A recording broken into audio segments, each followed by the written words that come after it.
Oh, and we're going. Hi, and welcome back to our monthly Finding Her Voice podcast, a podcast by women who love film about women who make film.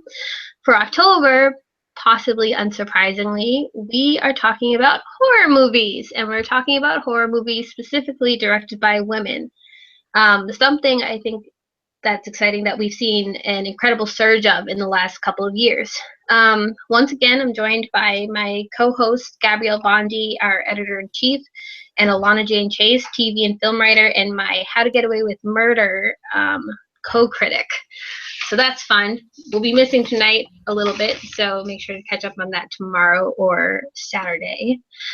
So for October, we watched the 2014 film A Girl Walks Home Alone at Night, directed by Anna Lily Amirpour, and which is a Western black and white vampire film. And this year's The Invitation, directed by Karen Kusama, about grief and a dinner party with sinister intentions. But before we dive into those films specifically, I wanted to divert to our opening question. So, what prior to these films, I suppose, were your favorite female directed horror films or horror films starring really powerful women? Gabby? Mine is American Psycho, which isn't, I guess, traditional horror. It's more like psychological It's horror horror. for us. Yeah, it's suspenseful. It's disturbing. It's scary. But yeah, I think that shows is like, that movie is like, hilariously clever and devious and really taps into the male ego in a way that's so entertaining and kind of different from a lot of other films. So that is, yeah, probably. I don't really watch a lot of horror, so this was like really hard to think of, and luckily someone on Twitter gave a lot of suggestions, and I'm like, oh yeah, that's one I like. So And never underestimate the natural horror of a male ego. Oh, yeah, definitely. really. Alana, what about you? I know you're the one out of the three of us who've seen the Babadook. So Yes. congratulations, you're Yeah. tougher than all of us. That was actually one of my picks. Okay, great. I really didn't start getting into the horror genre until recently. I'm a fan of like psychological stuff and dramas, but the genre itself I didn't really delve into until someone mentioned the Babadook, and they were like, "You have to watch it. I know you're not big on horror, but just watch it. It'll change your life." It was terrifying. My eyes were open for probably 14 hours unflinching after watching it. But Jennifer Kent did an amazing job with both the script and the direction. And that was 2 years ago, 2014. Just really interesting, really cool, new, fresh, a different take on the typical kind of creepy horror. And then recently, a recommendation of a friend of mine, Mickey, she went to the UK's Fright Fest, and she actually got to see screenings of a lot of really cool horror films. And this one is kind of a cop-out since it's not super horror-y, but it was The Love Witch, directed by Anna Biller. And it's okay. Yeah, it's an homage to kind of the 60s thrillers, and it looks like it was shot in the 60s. Very cool costume design, and it was I think it was recorded on 35 millimeter film stock. Definitely very Hitchcockian, so it was super interesting. For Boston people, by the way, I think The Love Witch is coming out there soon in a wider release, which is really cool. Ooh. So I didn't realize that was directed by a woman. So I hope you get to see that. Unless I'm wrong and I'm thinking of another film. But it was recent, right? Yeah. Okay. Yeah, I was afraid I just totally over jumped, and I was like, oh no, what if it's from like the 60s? So my pick is kind of in line with what we're talking about tonight. And in all honesty, like A Girl Walks Home Alone at Night is probably my favorite, but I didn't want to talk about that twice. So Jennifer's Body is going to be my pick, also directed by Karen Kusama. And I think one, it's because probably it's one of the very few horror films I have ever seen. And I've made great efforts this year to try to see more in terms of just more like psychological horror, not so much guts and gore horror. But Jennifer's Body I like a lot because I feel like it subverted a lot of expectations, but not enough people went and saw it with kind of clear eyes to understand it. I feel like a lot of people went with prejudgment over the fact that Megan Fox was in it and it was kind of a silly, campy premise. But I think it's a lot more clever than people give it credit for, and just the idea of a female owning her body and how it kind of like a woman like indulging herself and whatnot in her sexuality. And I just think, I don't know, I think there's more interesting themes there than maybe people give it credit for. And I think it's also really funny. And I think Megan Fox is actually genuinely terrific in it. So that's a horror movie that I think I could actually watch again now, a little bit older than when I first saw it, and maybe even appreciate it more. But yeah, so I still need to see American Psycho.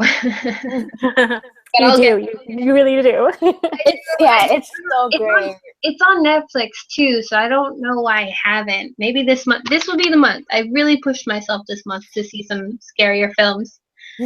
Like that was not really scary. It's just disturbing. Like you're just like, oh my god. But like it's not like a jump scare kind of suspense. I mean, it's not like that. Like, 'cause that's actually the stuff that scares me. It's like the jump scare. Not knowing what's coming around the corner. Yeah, no, I mean me too, in a sense. I just also don't like gore, and I know. Oh yeah. Oh, gore. 2 words for American Psycho: chainsaw. Yeah, and I know about that scene. Oh, it's the worst. So, it really is awful. Okay, I'll get there though, and I'll let everybody know when I finally watch this film. I just almost unnecessarily swore, and I would like some applause for that. No, for that.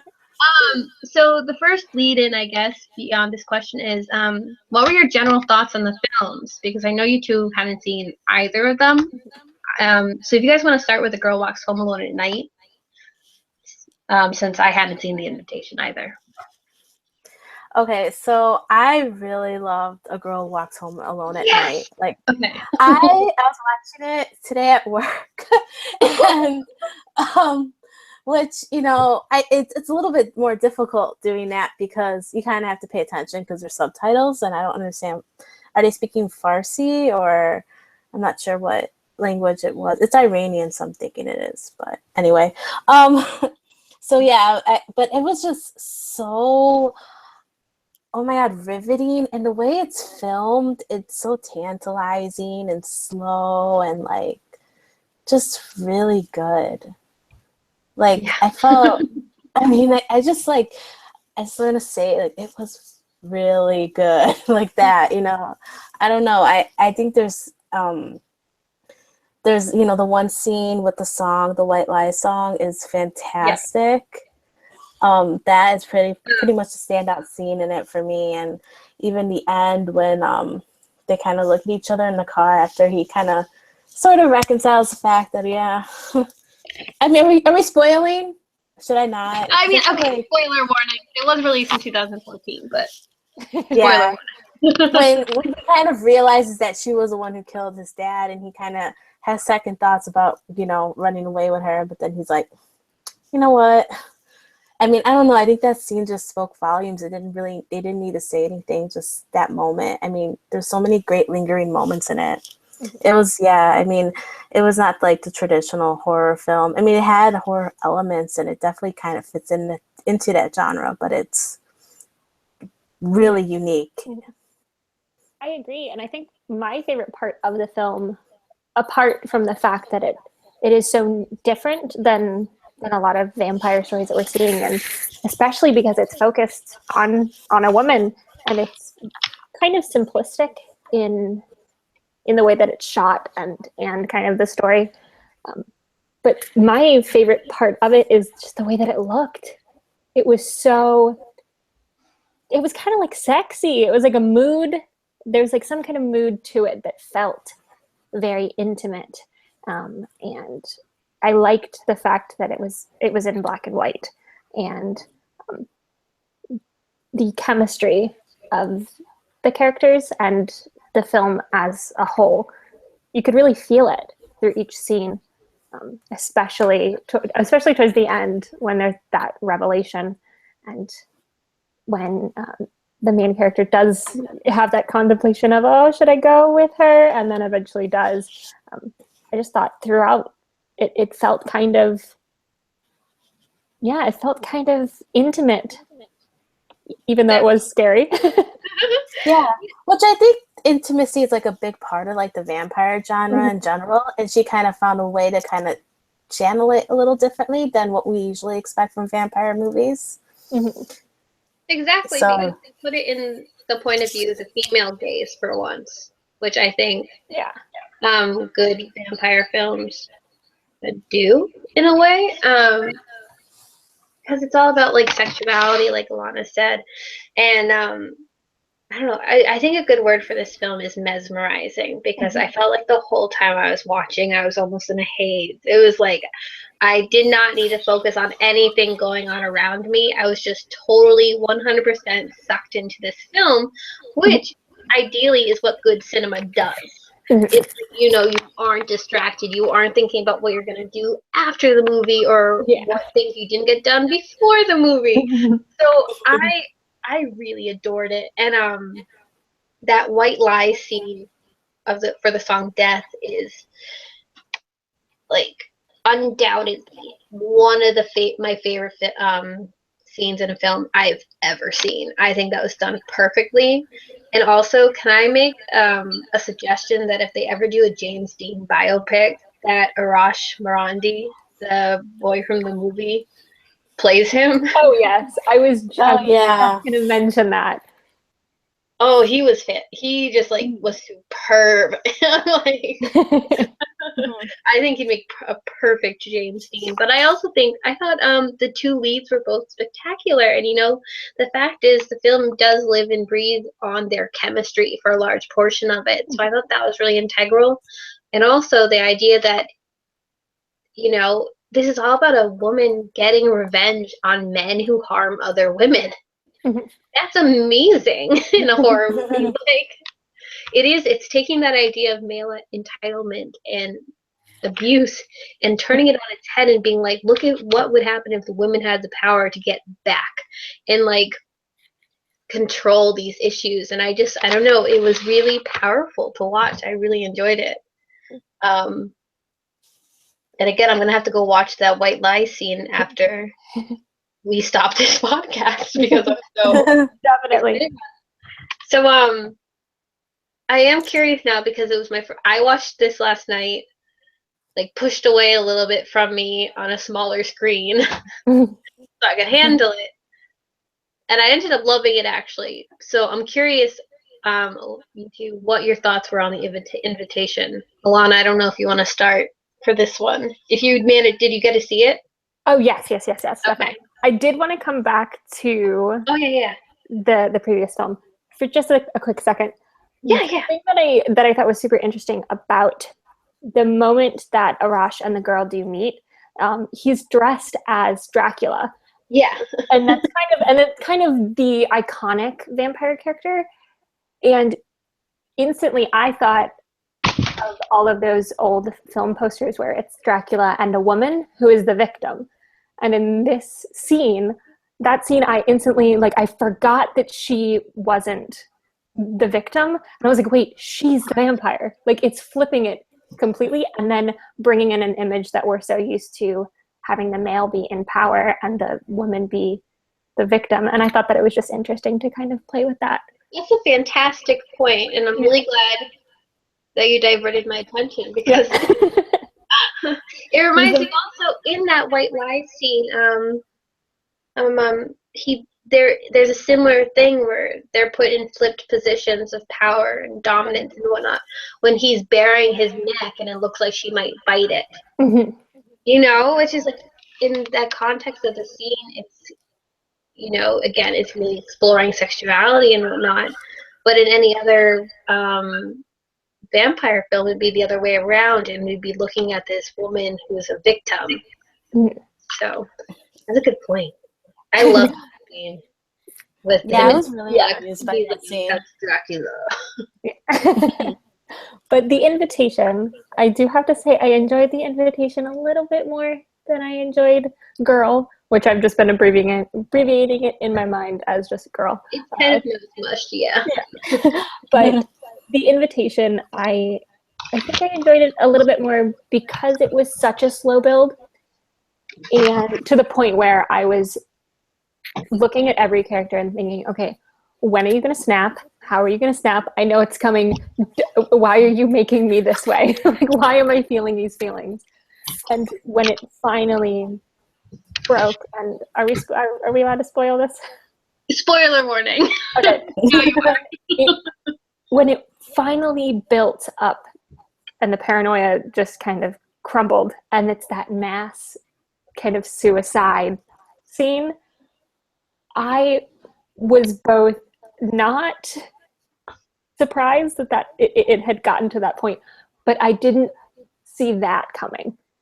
And I think it was interesting to have both of those feelings at the same time.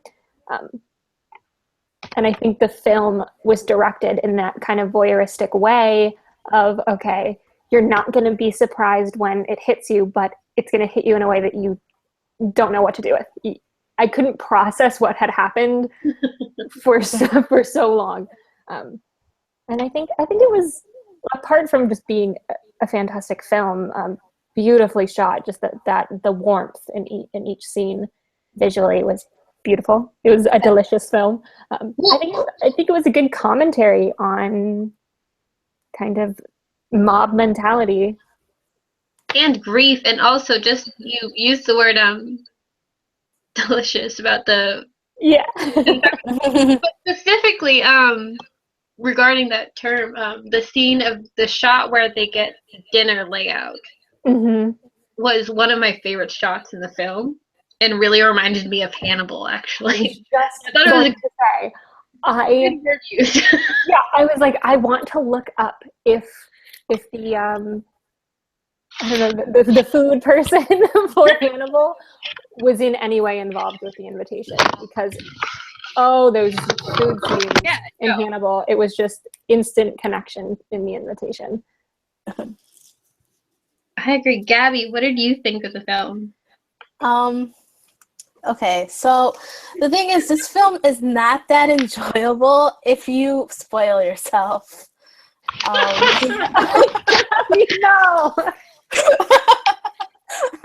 Okay, so like I'm just so scared of watching horror films that I just kind of read the plot summary to kind of know what is gonna happen.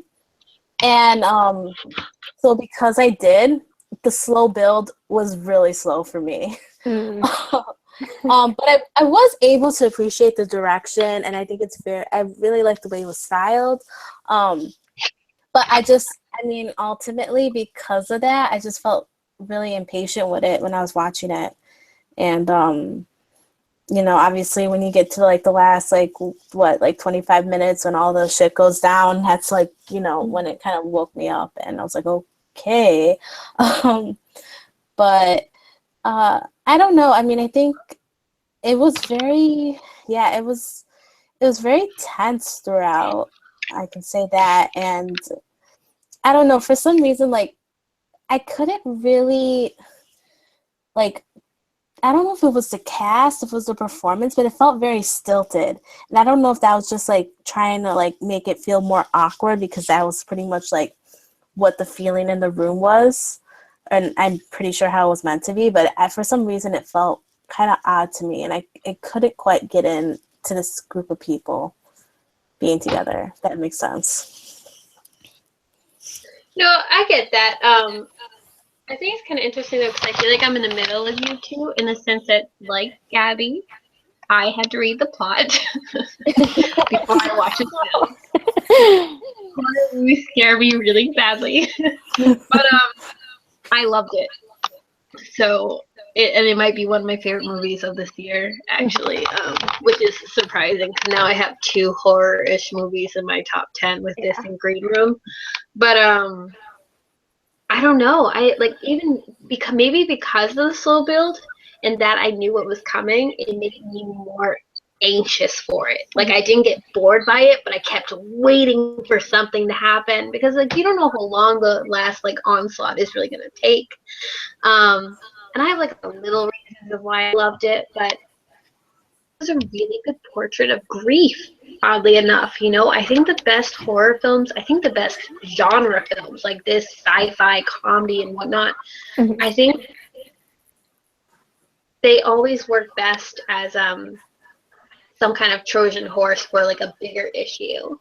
So I think that this being a vehicle of grief is really intriguing, and I also just really love the performances. I thought the last 25 minutes were excellent and scary. Yeah, it was really good. I mean really intense. and I thought the whole idea of like mercy and grieving and like loss that permeated throughout the whole film just were really poignant, and I feel like they're gonna stick with me for a while, along with the image of the lead girl whacking that guy in the face 1,000 times. So like I'm scared and moved, and I think that's what a good horror movie should do. If you look at things like Dead Babadook and The Girl Walks Home Alone Night and this, all directed by women, I might add.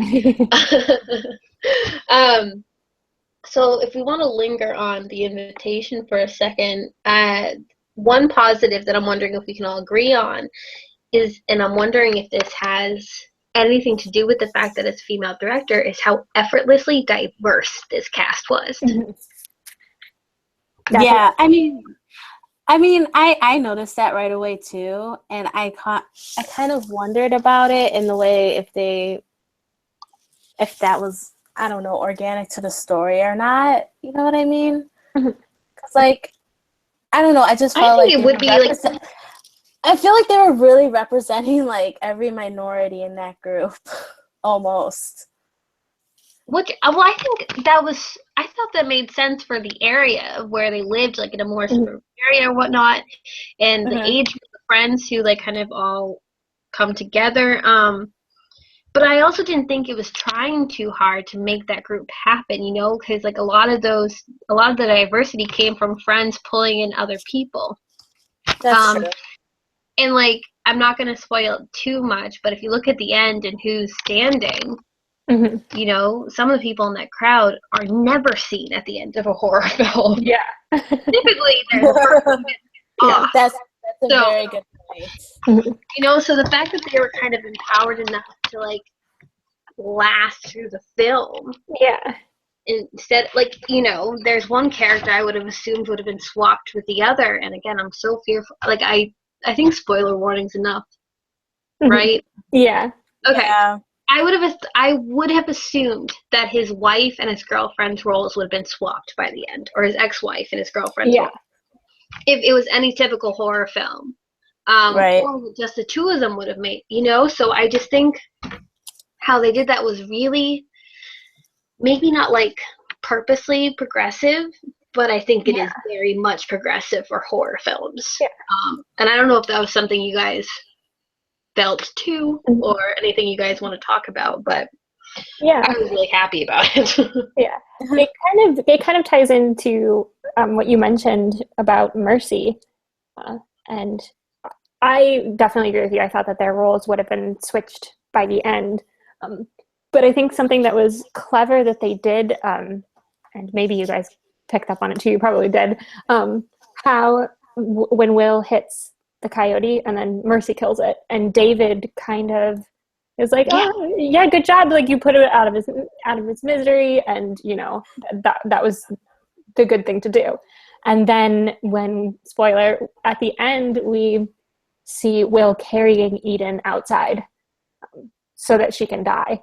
I was like, that parallel of kind of calling back to what happened in the beginning of the film, I just thought was really clever. That's funny. I really liked that. I thought there was another parallel scene with the coyote. When sorry, I'm forgetting the girlfriend's name. Kira. When she kills, spoilers, Priyat or something, and like I thought that was very reminiscent of how we saw the lead killing the coyote at the beginning, how it was shot and how it took multiple tries, and again it's putting him out of his misery, because isn't that his whole purpose for this invitation night? So that's funny. I bet there's more even regarding that first opening scene that we probably all missed, you know. That's a really good point about the wife at the end, you know, his last act of mercy to her, despite the fact that she tried to kill him. Yeah. Has had a phenomenal year, by the way, with The Invitation, and she was also in Tallulah with Ellen Page and Allison Janney, and another film directed by a woman. So she's an actress. Oh yeah, she was in that.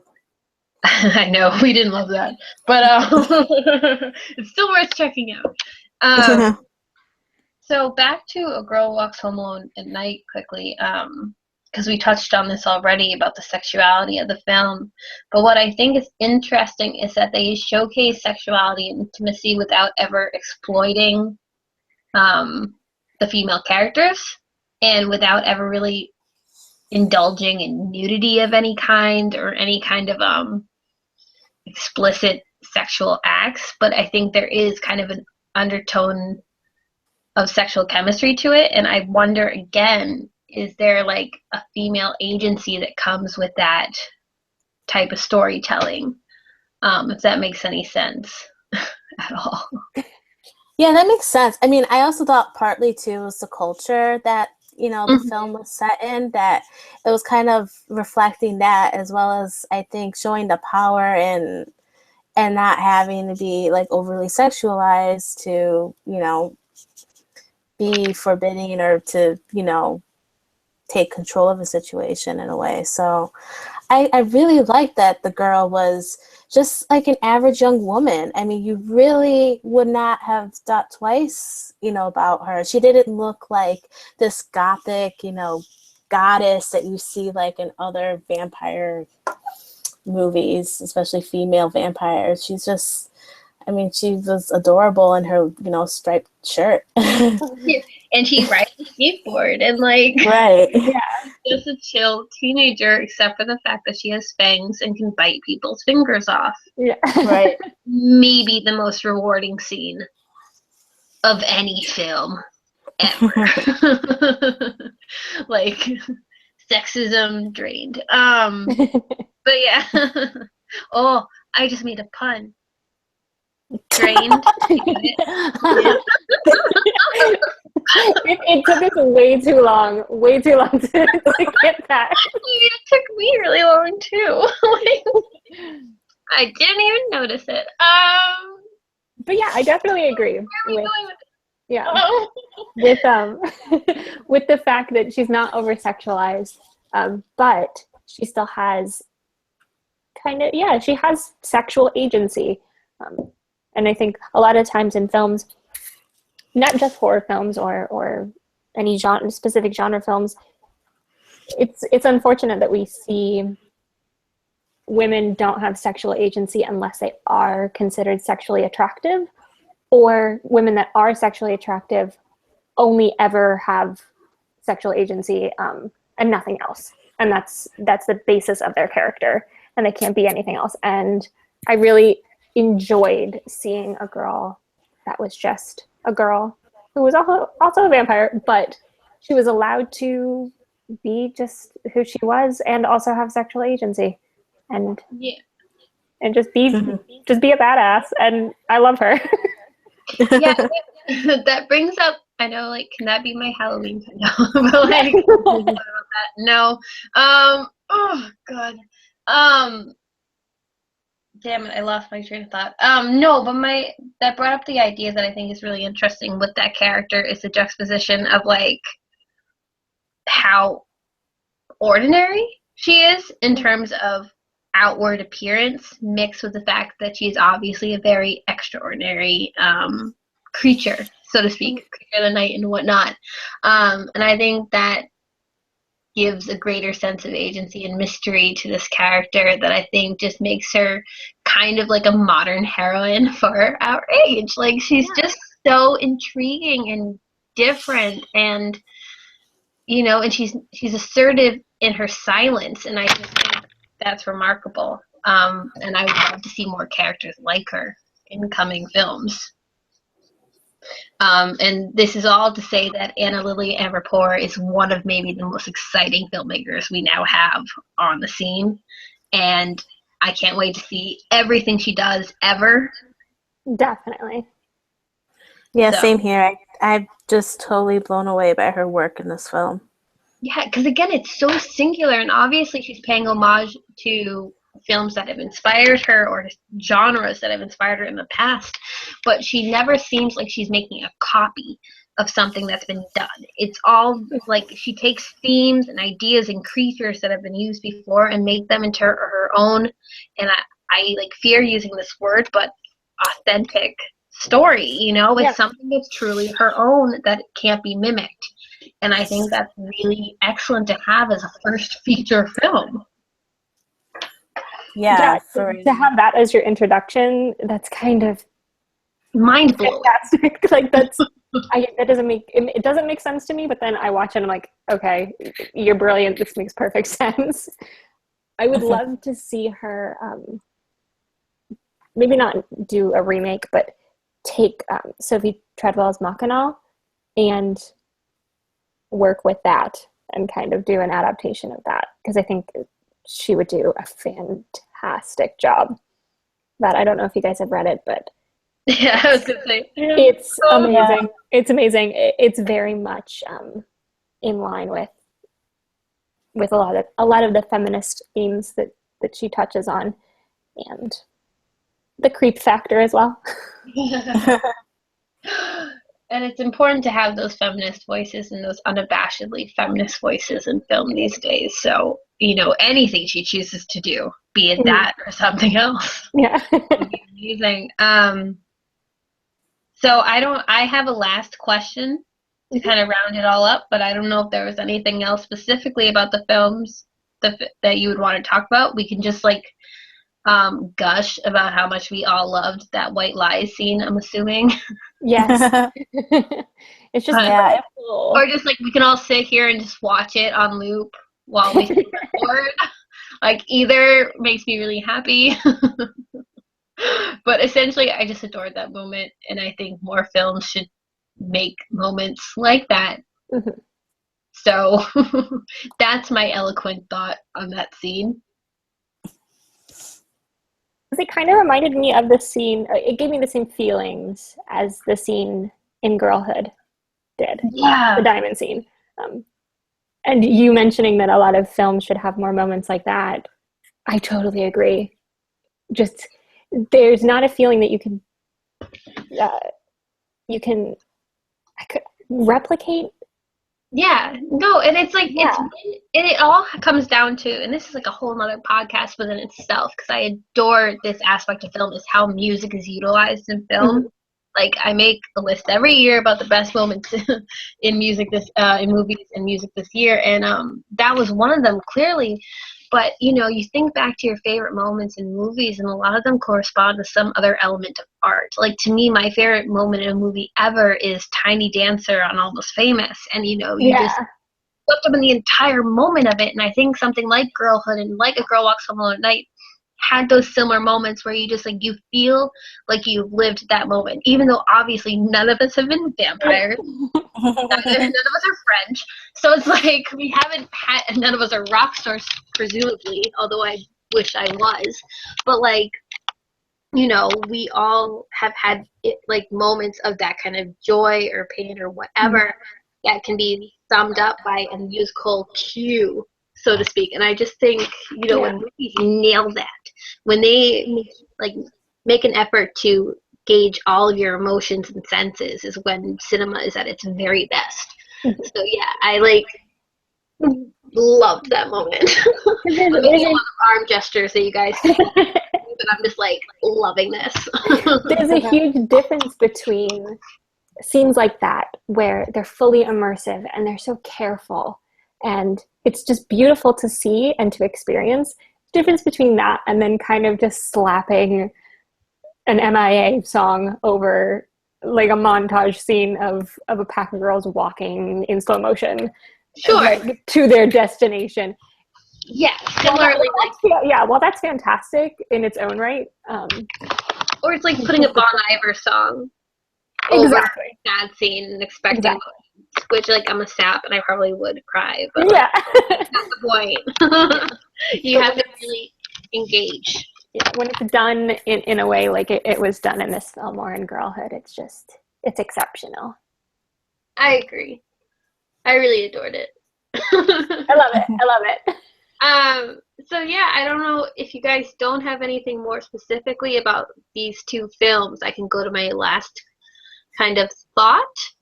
Yeah, I don't want to cut you guys off. So it's just watching these films. I'm brought back to the idea of how women aren't always allowed, and I'm being nice in that sentence, to direct genre films. And this kind of brings to the forefront, and again, for those who have seen the Babadook, yeah, that's how you pronounce it, who have seen that film as well, and some of the films we've seen in the past, like when we watch Advantageous, it brings up this idea of why aren't women allowed to direct science fiction, horror, big action budget films, like outrageous comedies. And I think because it's stigmatized in the sense that if you're a woman director, you direct chick flicks, which is a problematic term in and of itself, or women pictures, which are the things like How to Make an American Quilt, or romantic comedies, or just straight romances like Me Before You. So I just wanted to talk to you guys a little bit about why you think it's important to allow female voices in more genre-dominated fields. Well, I think it's just about kind of realizing that women just don't watch like female-centered dramas or romantic comedies or whatever Hollywood likes to think that they make just for us, because that's really unfair. I mean, obviously women make up a large portion of audiences all across the board for different kinds of films, and because we're interested in all these different kinds of stories, that definitely means that women are also able to create these stories as well. And I think with, these films, and even like on our first episode, Advantageous, I mean, these women have proven completely that women are fully capable of directing these types of films. And I think it's just about kind of getting Hollywood to realize that there is a demand for women-directed films, in different genres, and that, we're all seeking these kinds of stories. Yeah, I agree. I totally agree. In connection with that, I think another reason why it is important is it kind of harkens back to what we were talking about with The Namesake a couple episodes back. Is there kind of a difference between a woman telling a coming of age story versus about a man versus a man telling that story? And I think the biggest thing that we kind of came to the conclusion of was there's a feeling of empathy and a little bit stronger connection with emotion coming from a woman, and there's a little bit more care. And I think having that perspective in a genre film, it makes it so much more nuanced. And as we've seen in these two films for this month, it adds another layer that makes a film so enjoyable. And there's a lot of attention to detail. And like Gabby said, we don't just watch rom-coms. We don't just sit at home and watch Sex and the City. We're out here watching all different kinds of films, and we're creating different kinds of films. And I think we deserve to be heard. Yeah, definitely. And I think the idea of empathy is really important, I think, especially in these larger-than-life films that we're talking about a lot. Because you watch a horror movie, I suppose, for the scares and the jump scares and whatnot. But isn't it better when you walk away and you feel like you've gained something other than that? And I think having empathy for your characters, having empathy for your audience, I think that makes a huge difference in how anybody perceives the film in general, because it allows you to connect to these characters, it allows you to care. So when something happens to them, you're moved by it and you're not just like laughing at whatever has gone down. And I do think, from what I've seen, which granted isn't probably enough to make this conclusion, but I do think that women have a better handle on intimate relationships. Mm-hmm. That doesn't just mean like romances and whatnot. And I think that's really important to create, such as is the case with a group of friends. I think it's important to create those dynamics that feel real, no matter what film it's in. And I think, I do think that Hollywood needs to move past its idea that women only want to watch romantic comedies, that women can only direct romantic comedies, and give them the same chance that they would give male directors to kind of reach past themselves in what genre they've been comfortable in and try to hit something that is monumental. On the big scale, of course. A Girl Walks Home Alone at Night is certainly monumental for independent films, but nobody has seen it. So it comes down to giving women the same chances that men are given, for good or bad. Let's see what they can do, and maybe it's going to be remarkable. Exactly. That's just a really important thing to kind of. Well, I think Hollywood also has like a feelings problem, not in the way with like the generic manipulative kind of feelings that you get from a lot of those weepy movies. But because obviously they have no problems financing and distributing those. But like, I mean, if you think about the films we talk about, I mean, they're almost all these independent films that don't get distributed into like 2,000 theaters at once or whatever. So, women are only being able to make these films and it's only reaching, I mean, a relatively small audience. So, and, I just think it's just like this mindset there that they're just, I don't know, Hollywood's afraid to make people feel things. Like, and it's crazy because I think that's like literally what's wrong with society is that like no one has empathy anymore. Yeah, and what better way to kind of, people might laugh at this idea, but cinema is very much a connective tissue to community and to universal understanding. It's our bridge into understanding different cultures and worlds and ways of life. And I think, by giving women more often the helm of these pictures, and like you said, allowing movies to have feelings that go past manipulation could be really amazing. And empathy is integral, I think, to how we view the world and how we understand it. So yeah, I think that's a really good point. I do think Hollywood is afraid of feelings that aren't necessarily fabricated or cued really well to make us all sob. Because Me Before You was a problematic film in a lot of ways, but yeah, I teared up at the end because they manipulated me into it. Yeah, I mean, it's I enjoyed that movie too, but it wasn't like, I mean, I understood why I felt the way I did at the end, and it's because of this story they gave me. But like, did it move me like in a deep way? No, it did not. And I think a lot of stuff, a lot of emotions, like especially with these films, they make you feel uncomfortable, and that's the stuff that sticks with you. And Hollywood is afraid of making their audiences uncomfortable. And I think that's a problem. People need to leave their comfort zone, and in a form of a movie, I mean, that's the safest way to leave your comfort zone. So, yeah, sorry, I don't mean to go on this rant. I'm just no, I think yeah, it's really important, I think, to talk about. Yeah, like again, we're seeing ourselves, but also everybody else, and it's a common ground, you know, like films is where people come together literally to experience something. So of course you should be experiencing something real and tangible every once in a while, along with the science fiction and the grandiose films that I also love. But like, who says you can't have human emotion in Star Wars? You know, like, I don't know. But I agree essentially with your rant. Thank you.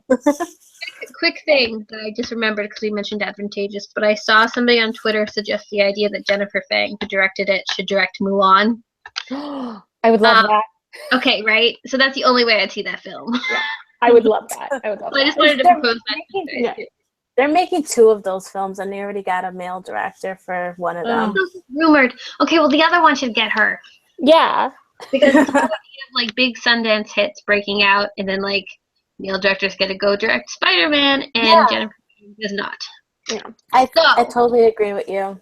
So, I mean, she should get the same chance. Yeah. Oh, I would race to the theater. Like, I would be pushing people out of the way. I'd be so excited. And I guess one quick thing. Going back to the giving women, you know, the opportunity to direct more genre films. I think Hollywood is afraid that women are only interested in it or wanting to do it or only watching these kinds of films to impress other people, especially men. And there needs to be the realization that we're not doing it to impress men, we're doing it to express ourselves. No, I think that's true. Yeah, that distinction needs to be made. And that was it. I know, it's disgusting that people think that. Yeah. That pisses me off. Yeah. Makes me so mad. Yeah, they're like, oh, you see this? Yeah, I get annoyed by that, especially as a female film critic in what is clearly a male-dominated field. Mm-hmm. I see that quite a bit. I'm very prideful of the fact, and I'm like tooting our own horn here, but I am prideful of the fact that the Young Folks has a pretty good balance of men and women, but you know, overall in large, the field is male dominated. So I do feel that a lot where like I get the, if I say an opinion and then I get the, okay, but there's this. Yeah. Well, actually. Yeah, well, actually. So yeah, I guess that in the film world at large, that there's this need to kind of impress superiors, and your superiors are often due to how everything trickles down. So yeah, we have a lot of thoughts on feminism and and stuff. Talk about movies and female directors. So if we've wrapped up our thoughts on how much sexism sucks. Yes. We need to take a breather now. Horror movies bring out the best. Well, okay, here's food for thought. If there were more female film critics, would there be more chances for female directors? Yes. Yes. Yes, 100%, I think. Yeah. And there'd be, I think also, I'd be curious to see if certain films celebrated in the film canon of sorts would be as celebrated now as they are. Like, you know, like I wonder if Fight Club would be loved as much if there was more. No, it wouldn't be. Right? Like, because that's all about masculinity. And I have to wonder, you know, what movies would be celebrated more. I mean, I'm a Dick Fincher fan, but that's like one of my least favorite movies from him. Yeah, it's easily my least favorite. Like, I can't stand it. Like, I think Brad Pitt looks like a babe in that movie, but like that was really where my opinions ended. Yep. So, yeah, no, I agree. I think that's good food for thought, and I think, you know, we should celebrate female voices, obviously, because of the name of this podcast. God. Okay, you guys, moving on. So for November, first, thank you for joining in with us again. We're going to try to post this before Halloween. So, I mean, if you're somebody who likes to contain your horror movie watching to 1 month like I do and only watch maybe 5, tops, and I count like Hocus Pocus as a horror movie. No, but like there's one genuinely kind of scary scene, right? If you're like us and you want to just watch it in October, you'll have time to go watch The Invitation and The Girl Walks Home Alone at Night, both of which are on Netflix. So and very much worth your time. Don't be like me and Gabby, I guess, and don't read the plot, and maybe you'll enjoy it better. But we'll see, because again, I enjoyed it quite a bit either way. And go and watch The Babadook, because even though me and Gabby did not see it, by all accounts, it's amazing, and everybody else who can stomach it should. But for November, we're going to take a bit of a left turn on this one.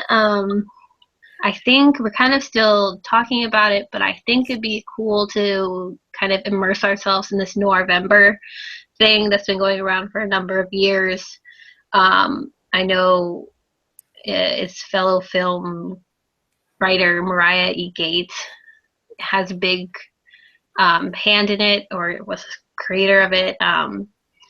And it's film noir, but for us, we'll be watching film noir directed by women, which is a much smaller pool of options. But Ida Lupino is one of the big ones, and I know one of her films is on a public forum for us to watch. So I think it's The Hitchhiker. So we should be able to watch that. I'm not very familiar with film noir, and in all honesty, the film noir I've seen in the past has not caught my attention as much as some older films have. So I think it'll be interesting for us to watch, especially in comparison to the fact that we've been watching very modern films for the last couple months. I think we've had one film in the 90s, and everything else has been the 2000s upward. Yeah. So it'll be a little history. It'll be like we're going back to film school. Sometimes. Otherwise, I was thinking of, delving back a little bit more into other filmmaker pioneers. But again, I think Noirvember will be a kind of a healthy medium to kind of stick around in. But we'll let you know if we choose anything different. And as always, we welcome suggestions and opinions on what we should be doing and saying and all that business, what we should be watching. And we really welcome you all to watch along with us. So if you want to watch some female-directed film noir in this upcoming month and talk to us about what you think, that'd be great. Otherwise, you can find us at TYF Official on Twitter. You can find us on our Facebook page, our Instagram. This will also be playing on iTunes. And Gabby and Alana, where can they find you on Twitter? I'm at Gabriella Dell. And I'm at Lena Lawn. And I'm at Allison AJ. And thank you again so much for joining with us. And come back next month for episode 7 already of Finding Her Voice. Thank you, guys.